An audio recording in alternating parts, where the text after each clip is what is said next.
juízo final.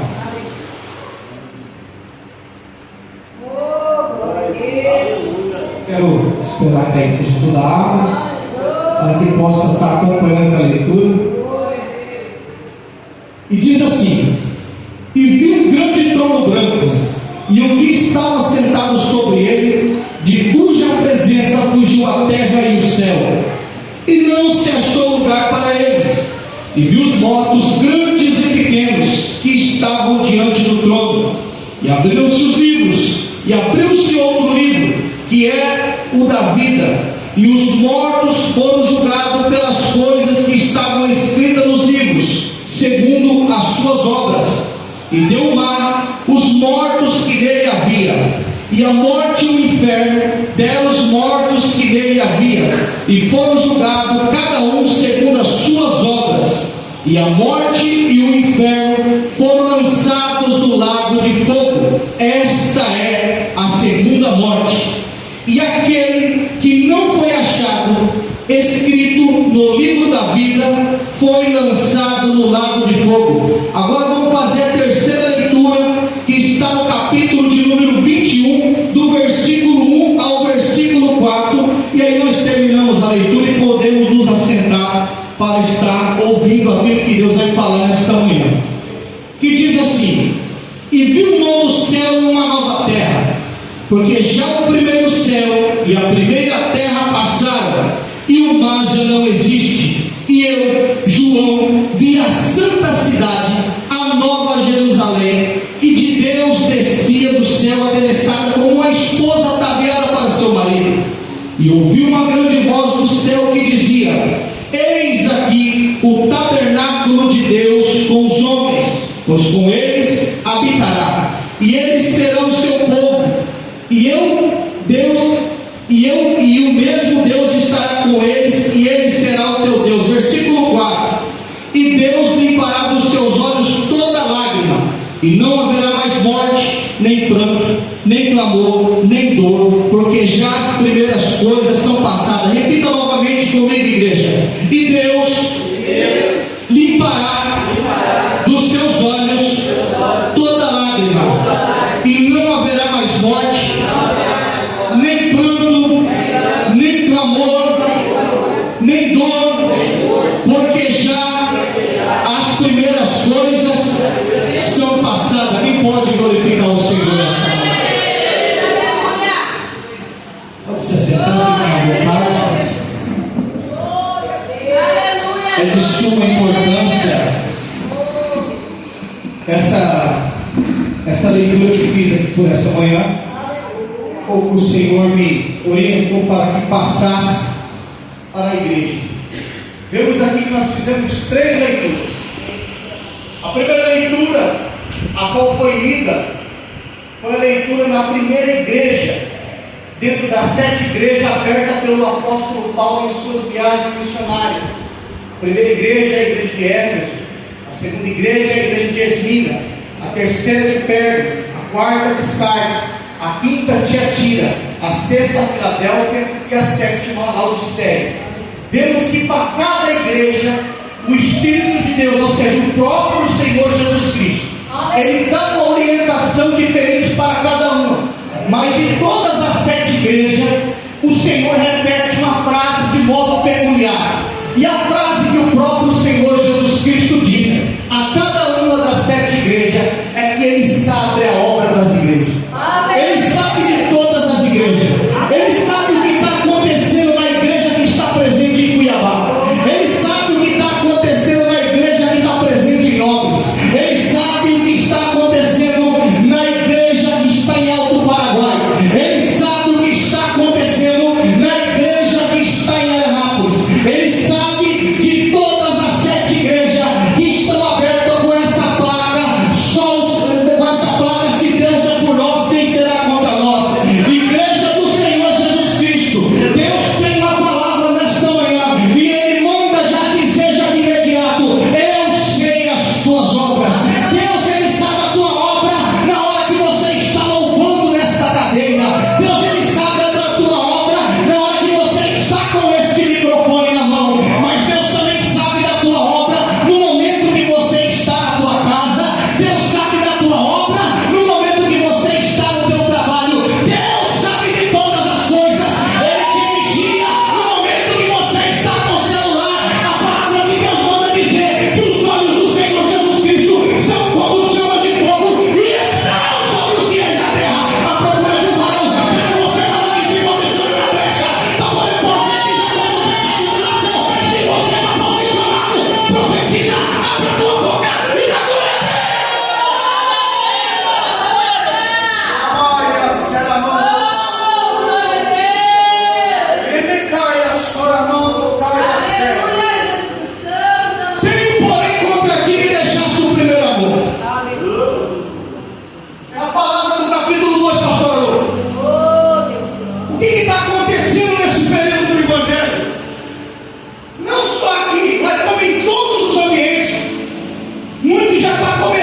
O próprio Deus vai receber.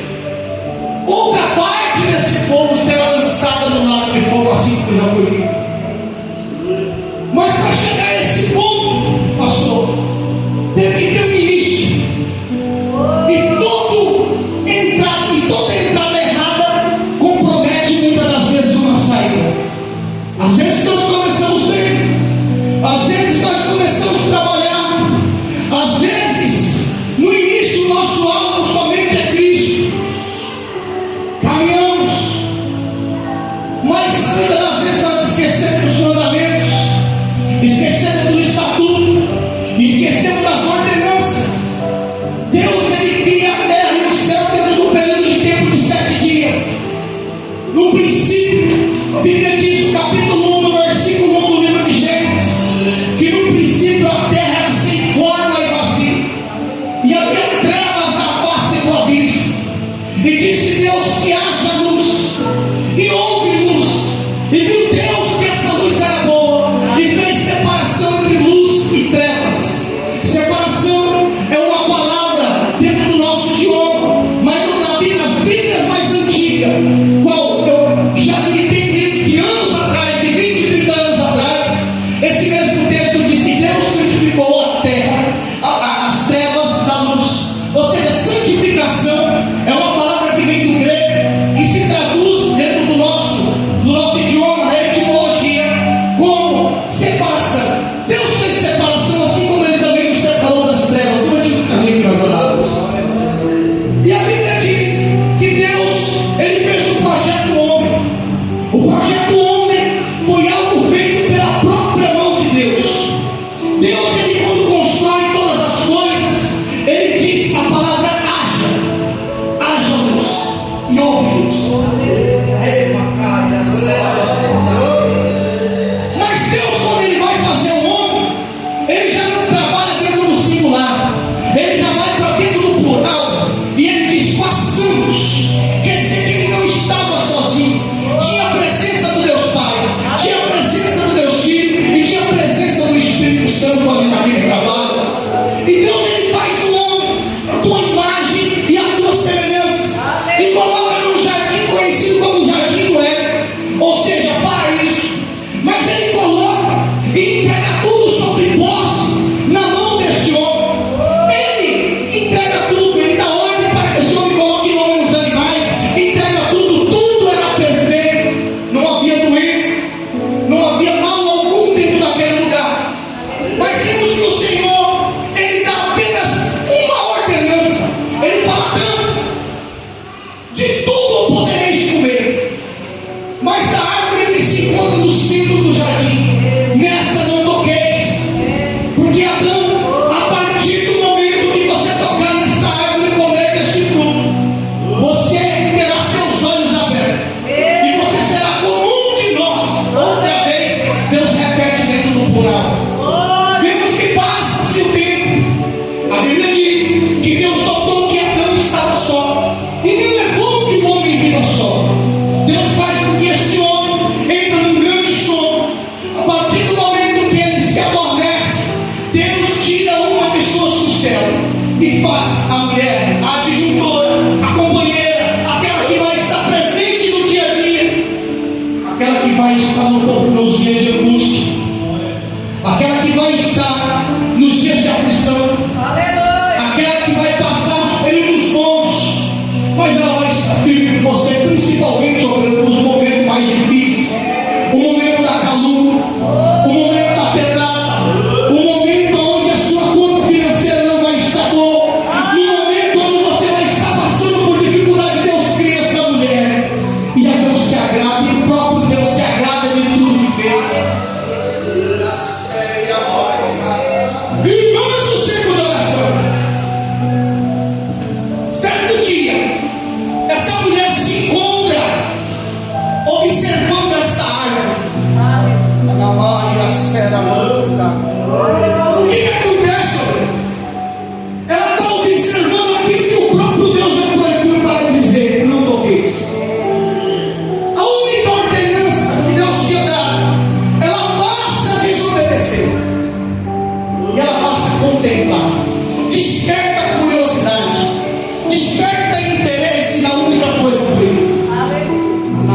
Maia Seramantokai. Deus tem uma bênção diferente.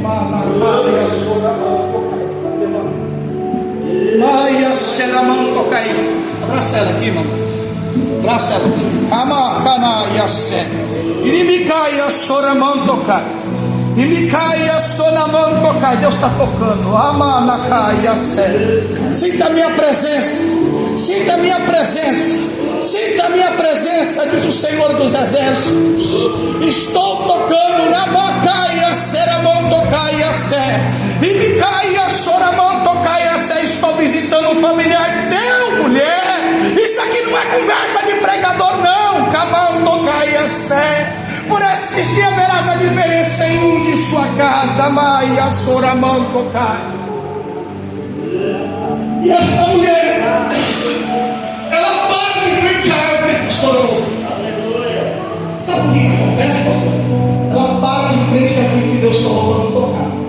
A serpente, que é o próprio diabo, quando vê ela dando aquela brecha, com aquele posicionamento, sendo esse animal o mais sagaz, o mais esperto, ele se aproxima. O próprio diabo se aproxima de ela. E ele não desmente Deus, mas ele acha uma brecha dentro da lei que o Senhor tinha imposto. Ele de maneira nenhuma fala que Deus estava mentindo. A mão tocar é sério. O que acontece, igreja? Ele fala: certamente não morrerás, mas terá a visão do próprio Deus, conhecendo todas as coisas. Esta mulher, ela toma o fruto, ela come. A partir do momento que ela come desse fruto, o que acontece? Ela não contenta em cair só. Esse é o mal de muito que está dentro da igreja. Ele não contenta em cair na podridão sozinho. Ele não contenta em cair sozinho. Ele quer arrastar mais alguém. Ela vai até seu marido, chega até seu marido e oferece e fala: comigo não aconteceu nada. Isso aqui não está escrito, mas é dentro do resumo meu próprio, a interpretação minha. Acredito que ela tinha convencido. Por quê? Porque a mulher que ele confiava, a mulher que o próprio Deus o apresentou, de repente agora, ela está oferecendo aquilo que Deus disse para ela tocar. O que acontece? Adão pega e come. Automaticamente, os olhos de ambos são abertos. E eles passam a ser um de nós, como nos dias de hoje. Entendedor da maldade, entendedor da malícia, entendedor da mentira, entendedor do engano, entendedor de toda a concupiscência da carne, de todo o desejo desenfreado.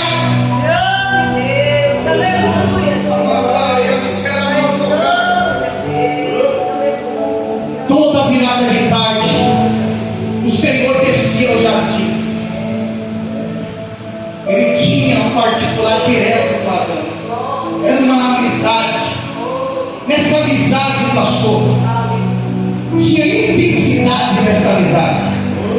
A palavra amigo não é uma palavra dentro do vocabulário brasileiro. Ela vem da etimologia que vem do grego e significa aquele que anda de mãos dadas. Deus todo dia descia e andava de mãos dadas com Adão. Que significa aquele que protege a retaguarda. Deus guardava as costas. Deus era amigo.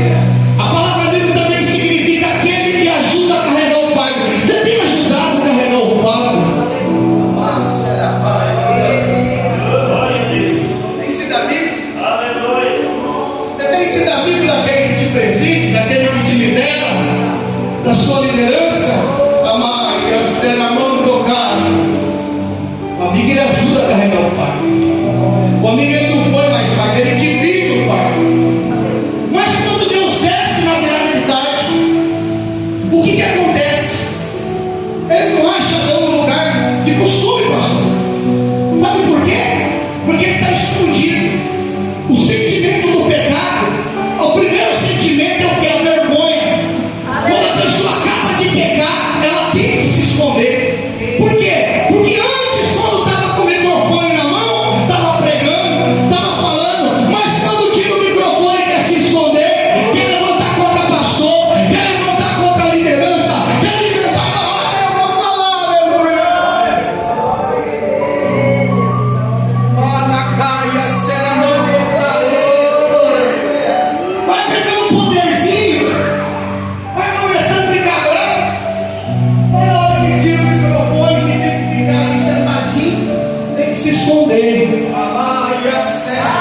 estava nu.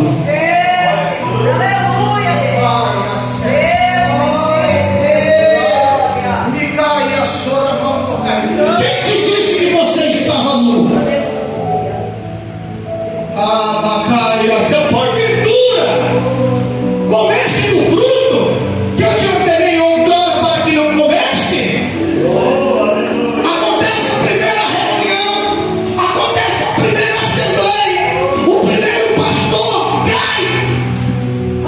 Eu vou falar, Adão, o que vai acontecer? A mulher que tu me deste, antes era companheira, pastor, antes andava abraçada, agora está jogando a culpa nas costas dela. Não é homem para subir. A cantocar e a serra vou tocar. O que aconteceu? A serpente me enganou. Quando chega na serpente, ela não tem mais para quem apontar. Ela tem que baixar a cabeça, tem que tomar o cacete. Colocarei inimizade entre tu e a mulher, e da semente desta mulher nascerá que pisará a tua cabeça. Esse que pisou a cabeça dessa serpente está navegando no meio de nós.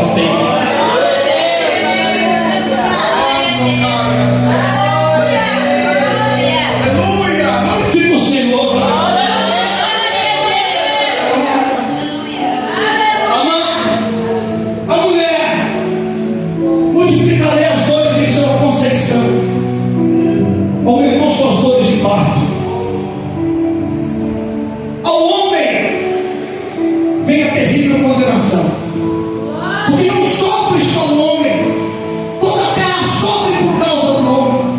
Então, por desobedecer a ordenança que te deste,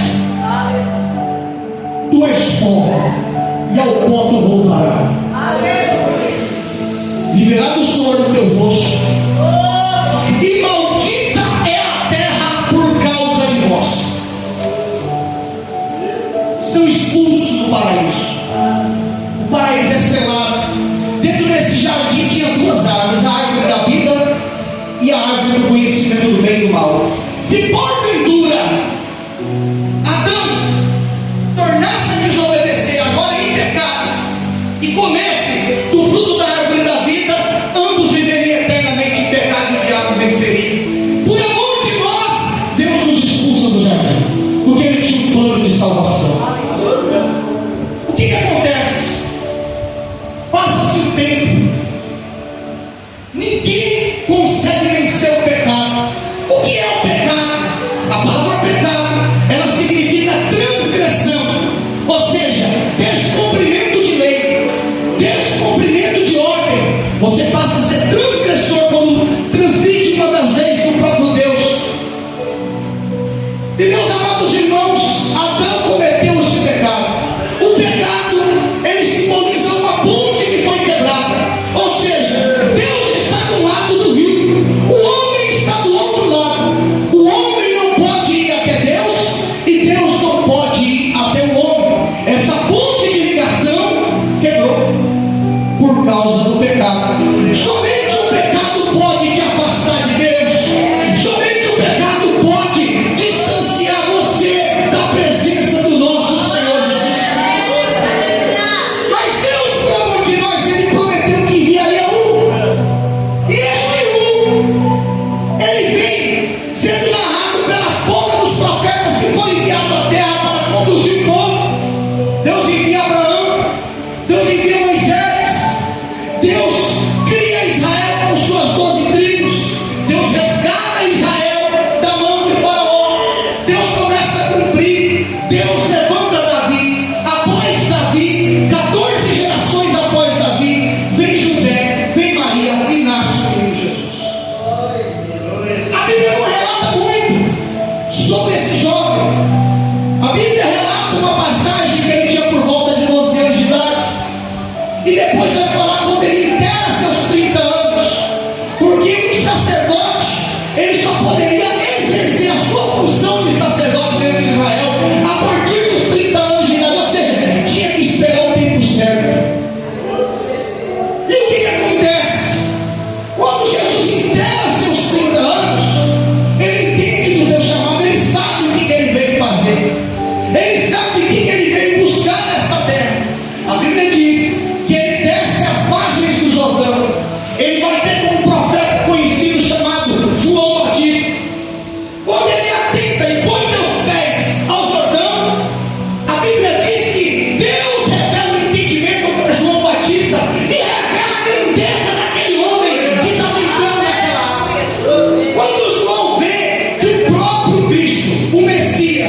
Salvador, o Libertador, o leão da tribo de Judá. Entra dentro da água. João se espanta e fala: não sou digno de te batizar. Antes, João fala: eis aquele que eu sou digno de desatar a sandália dos teus pés.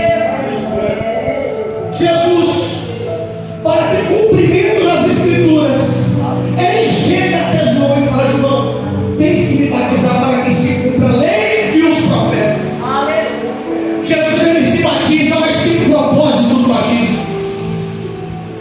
Quando ele é imergido, ele é mergulhado sobre as águas, ele retorna ao céu se abre. Ali tem a presença da Trindade, do Pai, do Filho e do Espírito Santo. O Espírito Santo em forma da pomba, o Pai com tua voz que alarmou e todos escutaram: eis meu filho amado, a qual eu tenho prazer.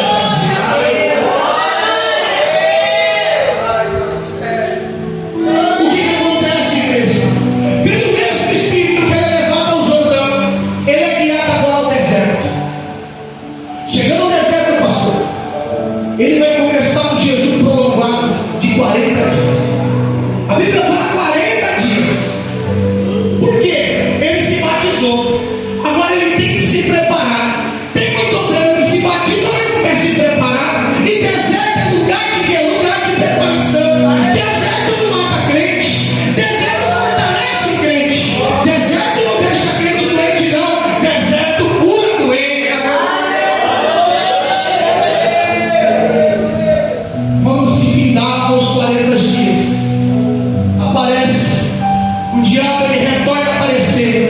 Ele enganou o Adão, agora ele tenta enganar o segundo, mas esse segundo negócio foi tão fácil. Ele chega até Jesus, a primeira coisa que ele vai desafiar de Cristo é o quê? A maternidade de Cristo. E ele diz, ele faz uma pergunta: se realmente tu és filho de Deus, dá ordem para que essas pedras se transformem em pão e coma. Mas Jesus responde: nem só do pão viverá o homem, mas de toda a palavra que sai da boca de Deus.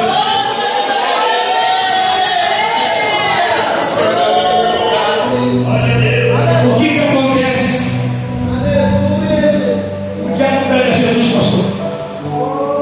Ele leva no lugar alto, sobe com ele no lugar mais alto daqueles tempos e mostra todos os reinos. Eu quero dizer uma coisa para a igreja: nem sempre o lugar alto é Deus que coloca. Tem muita gente que está no alto, mas foi o diabo que levou. E me cai a choramão, tocai a serra. Os cultos conhecereis a árvore. Jesus é levado no lugar alto. A maneira que ele é posto naquele lugar alto, o diabo faz outra proposta: se prostrares diante de mim, te entregarei tudo. Porque no princípio o homem entregou na mão dele. Ele falou: isso aqui é meu, e eu dou para quem eu quero. Crente pensando que na terra o mundo é de Deus, não é não, igreja. Deus vai retomar o governo dele, daqui a pouco nós vamos ver. Jesus falou: apartai-vos de mim, Satanás. Não se dobrarás diante de nada, somente ao Senhor teu Deus, e somente a Deus prestais culto. O diabo é expulso. O que acontece quando ele se afasta? Os anjos descem a mão. O que eu quero dizer para a igreja? A partir do momento que vence aquele propósito, eis aqui o trabalhar do obreiro. Primeiro batiza, depois se prepara. Quais são os preparos? Bíblia, oração e jejum. Bíblia, oração e jejum. Bíblia, oração e jejum. Crente que não ora não pode ser obreiro, aleluia! Glória ao céu, agora tocar. Uma preguiça para orar. É culto de avivamento. Quando fala que vai vir fulano de fora, a igreja toda pulando. Mas quando tem oração da CICAC, não aparece ninguém.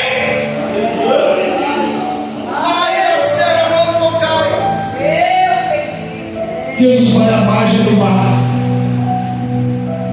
Ele começa a formar discípulos. Por quê?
mas Deus está no controle.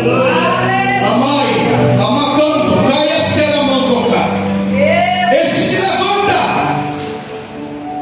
ele vende por 30 moedas de prata. Por quanto tu tem vendido teu pastor? Por quanto tu tem vendido a tua obra? Por quanto tu tem vendido o teu ministério? Por quanto tu tem vendido o teu chamado? Ai, a cena não tocar. E cai a chora não tocar. Deus está falando na causa. Levanta aí e fala para mim, meu Deus, fala, eu quero ver se tu tem coragem. Ai, a cena. Irmão, tocar e a cena, eu desafio você. Você está com o pensamento falando, não, estou falando coisa na carne. Levanta e fala na minha cara, que eu estou falando coisa na carne. O que acontece? Na noite, ele foi traído.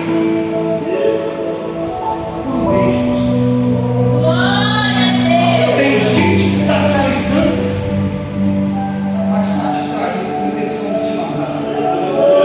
Tem gente te abraçando, mas tem ciúme porque sabe que Deus vai operar na tua vida. E matar e assim, tu te prepara porque Deus vai te levantar nessa vida. Ai, a cena. E me cai a sua mão tocar. E me cai tocar e a cena mão tocar e a cena. E me cai a sua mão tocar e a cena.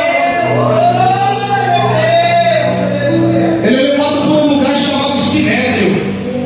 O nosso Salvador é levado para um lugar chamado Sinédrio. Se fosse nos tempos atuais, ele estava lá no Supremo, lá no Supremo, lá no lugar mais alto que tem o nosso. Ele foi condenado. A acusação foi blasfêmia. Por quê? Porque ali, dentro ali do Sinédrio, havia fariseus, saduceus e escribas, homens que esperavam a lei, os religiosos da época, aquele que, sabe o que, pastor? Sem desculpa, que isso aqui não é para todo mundo. Usavam capa, pastor. Tiravam o sapato para subir na tribuna. Pregavam. Falavam do amor de Cristo, mas o coração estava igual uma pedra. Ai, a cena não tocar. Quando viu Jesus curando, quando viu Jesus libertando, quando viu Jesus salvando vida, quando viu Jesus batizando, essa aí nós temos que matar quem está trazendo prejuízo.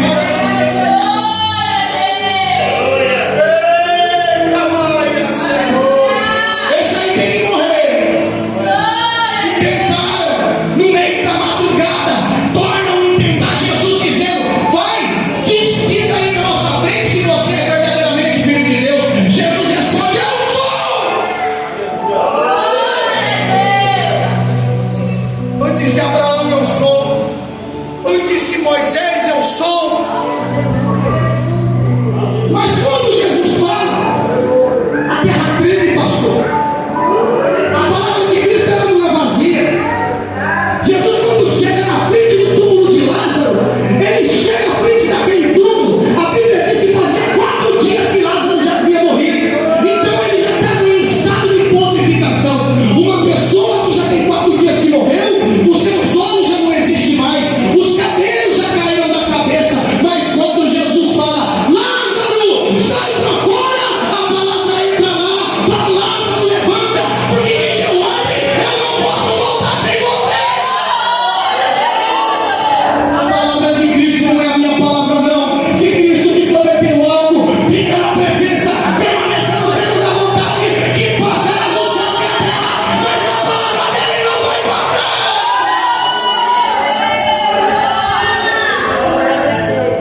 E vai tocar, e me cai a sua mão tocar. Ele é julgado. O que é blasfêmia? Blasfêmia, há pelo menos 3 tipos de blasfêmia. Um dos tipos de blasfêmia é quando você se coloca no lugar de Deus. Você fala que devia ter sido Deus que curou, foi você que curou. Vou dar um exemplo. Tem muita gente hoje assim no meio do evangelho. Deus opera e ele fala que fui eu. Eu curei fulano, pastor. Eu salvei Bertano, você não salva nem você. Não tem condição para nada. O que acontece? Começa a sua condenação. A condenação que Jesus Cristo passa, eu tenho que pregar isso daqui. Foi a mensagem que Deus falou. Essa aqui é a mensagem da cruz. Aleluia.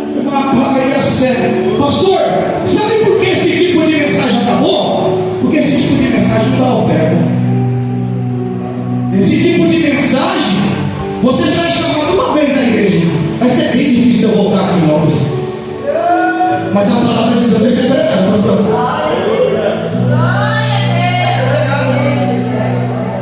Começa a condenação de Cristo.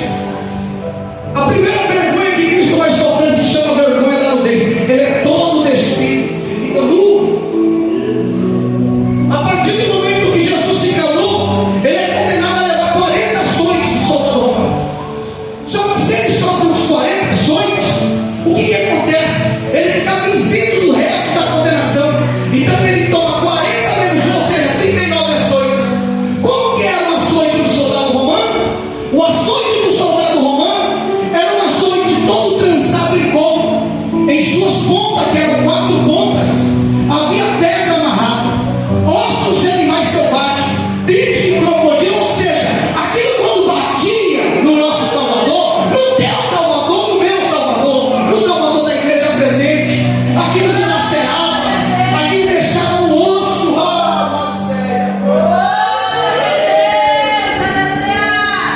fecha teu olho. Jesus ficou todo dilacerado, todo cortado, milhando sangue, pingando sangue, para você estar aqui bonitinho hoje nesta manhã. Como se não bastasse, pega um madeiro que pesa por volta de 70 quilos, coloca em seus ombros e coloca ele para subir uma via, para subir um monte, conhecido como Via Dolorosa. Ele com esse madeiro nas costas, todo cortado, aquela marca de sangue pelo caminho, ele desfalece. Ele é ajudado por aquele inesperado. Pastor, muitos vão te ajudar nesse ministério, mas é quem você não espera.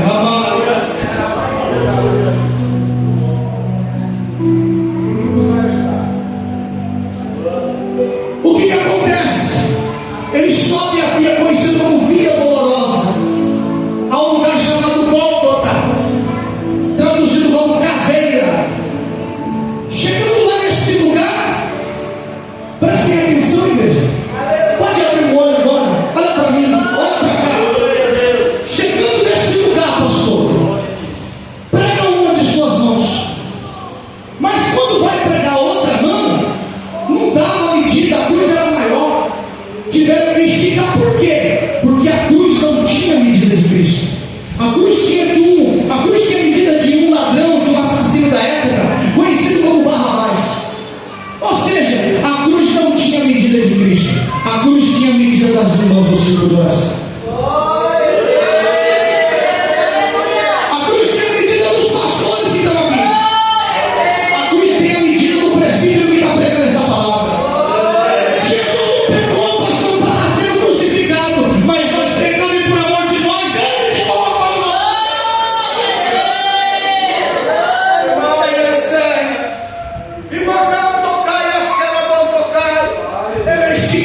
Pedro, João e Tiago. Dentro desses três, eles chamam para uma vigília. No momento que eles vão orar, Jesus ora, volta, ele está dormindo. Tem gente aqui que de vez em quando está dormindo. A igreja está sofrendo, mas ele continua dormindo.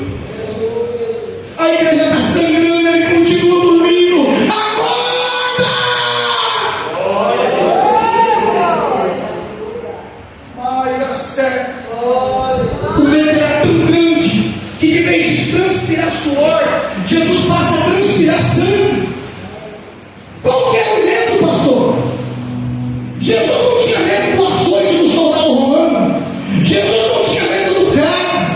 Jesus não tinha medo da crucificação. Jesus não tinha medo da morte, porque ele é a própria vida. Mas Jesus tinha medo de uma coisa que a igreja brasileira está perdendo. É o medo de perder a comunhão com Deus.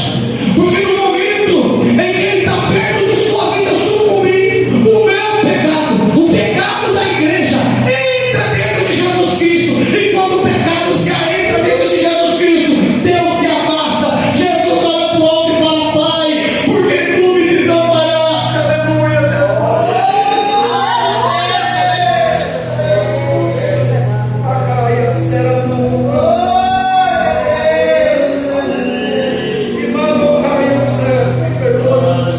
Perdoa a igreja.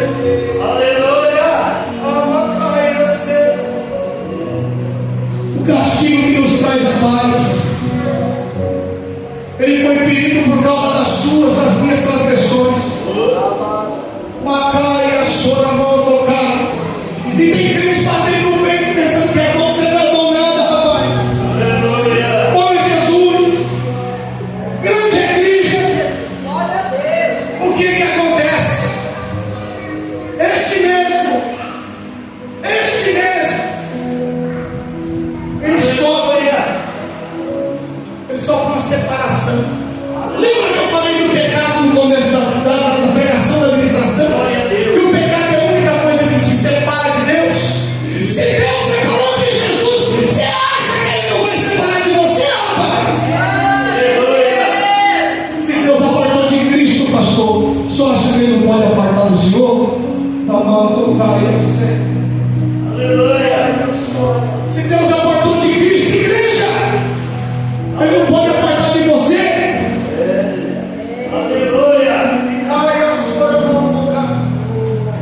A Bíblia diz que ele desfalece. Mas ele tinha feito uma promessa. Dentro desta promessa, pastor, ele falou que no terceiro dia ele reconstruiria o templo. Os fariseus não entenderam, porque Herodes o Grande levou 40 e poucos anos para construir. Ele falou: como que é sobre um 3 dias reconstrói? No terceiro dia, ele ressuscita. No domingo de Páscoa. A Bíblia diz que ele fica por volta de 40 dias. 40 dias, dando as últimas instruções. Evangelho segundo escreveu São Marcos, capítulo 15, capítulo 16, versículo de número 15. Jesus vai dar as últimas instruções para os discípulos. Jesus vai dar as últimas instruções para os pastores. Jesus vai dar as últimas instruções para as missionárias. Jesus vai dar as últimas instruções para a diaconisa. E diz por todo mundo: anunciai este evangelho a toda criatura. Aquele que crê e for batizado será salvo. Aquele que não crê e não for batizado será condenado. Em meu nome, Jesus está falando em nome de quem? É no nome de Jesus. Expulsará demônios, fará novas línguas, colocará a mão sobre o inferno e ele vai ter que estar. Mas é o nome dele, porque não é o nome dele. O novo é para ele. Ele morreu, ressuscitou e vive eternamente.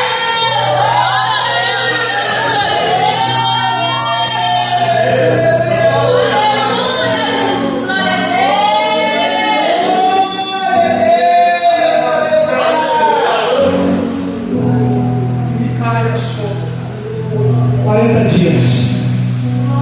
Ele é recebido aos céus.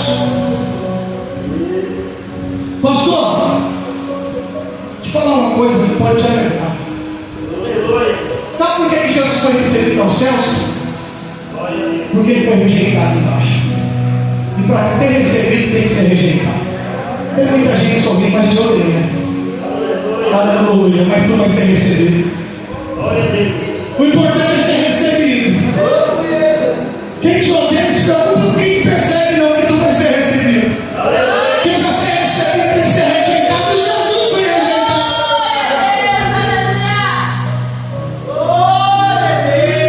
Pastor Carlinhos, Jesus foi rejeitado. Amacaia, semantocaia, não te preocupe com rejeição, porque eu fui rejeitado. Jesus está mandando dizer: para ser recebido tem que ser rejeitado.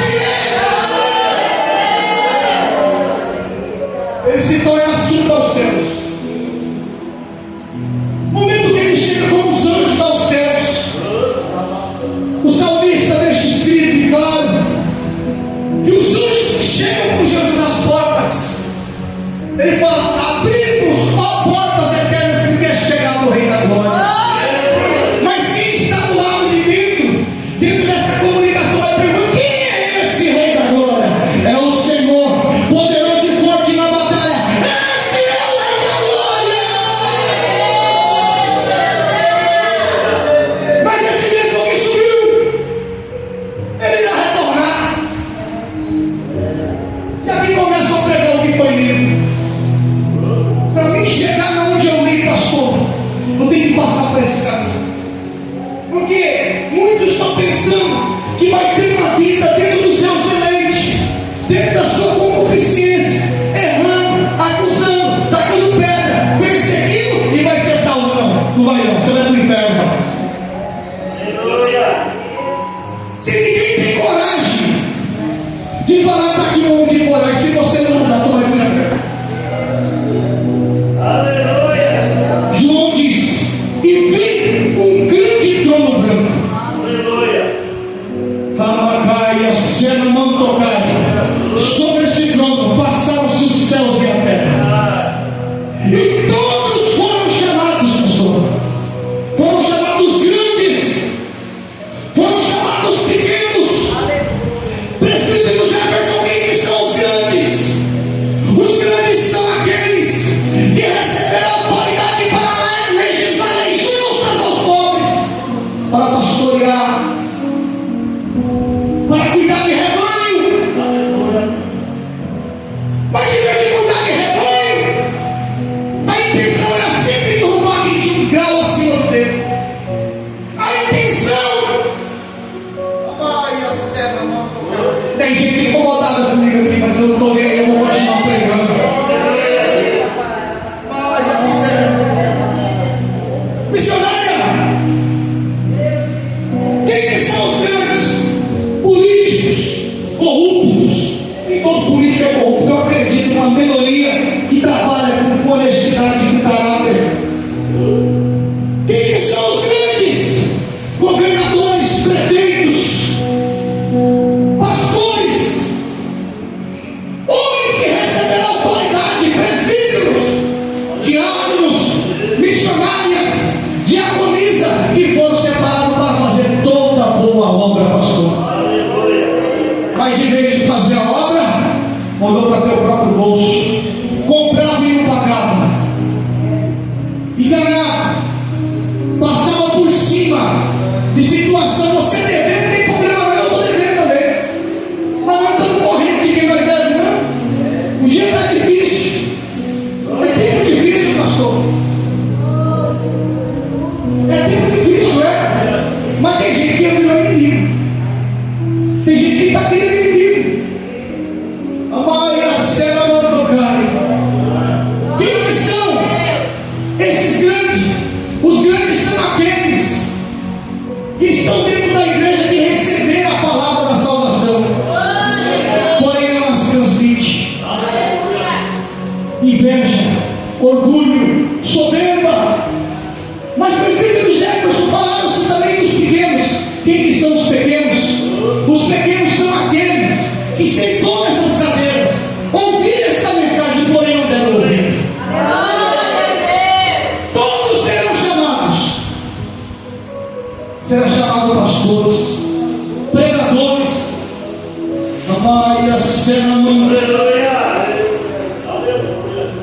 Maia Sora, Aleluia, Jesus. ele caia Sora. Haverá um dia de prestação de contas, igreja. Todo o sangue de Jesus Cristo será cobrado. Ou tu reconcilia hoje, ou tu confessa hoje, ou tu se enquadra hoje, ou você será chamado nessa prestação de contas. A Bíblia diz, Apocalipse capítulo 19, que o céu ele se abre como um rolo, pastor. A maneira que esse céu se abre, desce um cavaleiro montado em cima de um cavalo branco, e a Bíblia vai dizer como que ele estava. A Bíblia diz que ele tinha uma coroa sobre a sua cabeça, e nela vários diademas, e um nome escrito por só ele mesmo sabe. Seus cabelos eram grandes, compridos, mais brancos que a própria neve. Seus olhos eram como chamas de fogo. Sua perna, sua faixa, tinha uma faixa no seu peito, segundo a ordem de Melquisedeque, que está escrito na carta dos Hebreus, diz que ele é sumo sacerdote eternal, e ele intercede por essa igreja com gemidos inexprimíveis ao Pai. Tem um sumo sacerdote intercedendo por nós agora no santuário do Senhor. Amado Pai, mas o que me chama a atenção, da sua boca saiu uma espada afiada de 2 fios, e com ela ele ferirá as nações. Primeira vez que eu li essa mensagem, eu me perguntei o que é essa espada que sai para ferir. Essa aqui, com licença, pastor, essa aqui é a espada que vai sair da boca de Cristo para ferir. Porque essa espada hoje, ela cura, liberta, transforma, salva, edifica, mas naquele dia ela vai ferir. Ela vai ferir. Quem que ela vai ferir? Quem o reconhece. A Bíblia diz na primeira epístola do apóstolo João, capítulo 1, versículo 8, que aquele que disser que não tem pecado é mentiroso e a verdade não está nele. No mesmo livro do Evangelho de João, no capítulo 8, versículo 32, Jesus fala que é essa verdade.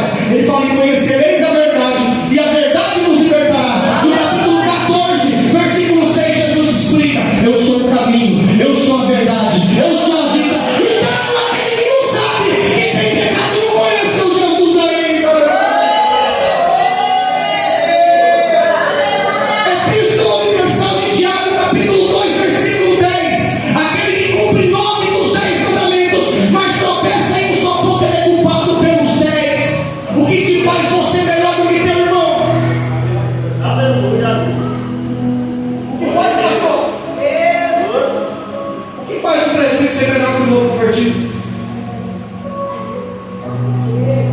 Diz para mim, levanta aí e fala que você não tem pecado, eu quero ver.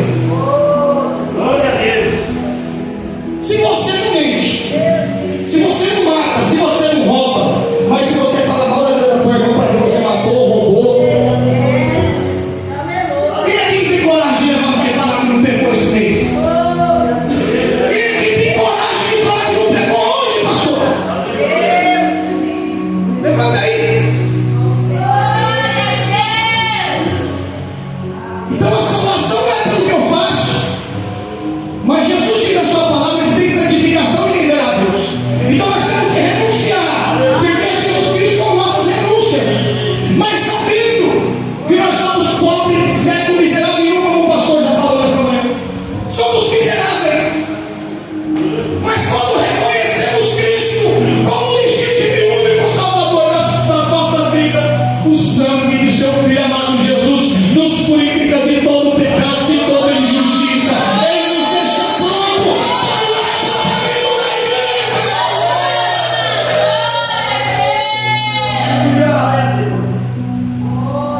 No capítulo 21, para encerrar, sei que eu estou tomando tempo demais, mas Deus está falando. No capítulo 21, o próprio Deus vai te receber. Coloca os seus pés. Coloca os seus pés, igreja.